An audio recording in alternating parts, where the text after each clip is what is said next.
પોમલી ફળિયામાં આવેલ મકાનમાં પતાપાના રૂપિયા વડે હારજીતનો જુગાર રમતા 8 ઈસમોને ઝડપી પાડી ગણનાપાત્ર કેસ શોધી કાઢતી વડોદરા શહેર પીસીબી. પકડાયેલ આરોપીઓનું નામ: 1 રાજુભાઈ ઉર્ફે ગજાનંદ વિશ્વાસરાવ શિંદે, 2 જાવેદ નજમુદ્દીન મલેક,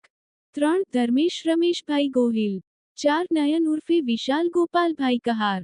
5 સાગર કંચનભાઈ માછી, 6 પવન આનંદરાવ સિરસાટ, 7 વિનોદભાઈ જીવાભાઈ માછી, 8 ચંદ્રકાંતભાઈ કાશીનાથ આહિરે.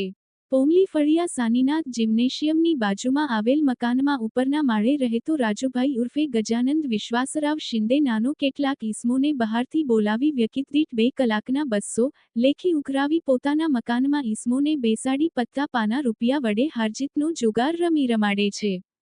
અને હાલમાં તેની આ જુગાર રમાડવાની પ્રવૃત્તિ ચાલુમાં છે, જે હકીકત આધારે માહિતી મુજબના મકાનમાં રેડ કરતા પતાપાના રૂપિયા વડે હારજીતનો જુગાર રમતા 8 ઈસમોને ઝડપી પાડી જુગાર ધારા અન્વયે પાણીગેટ પોલીસ સ્ટેશનમાં ગુનો રજીસ્ટર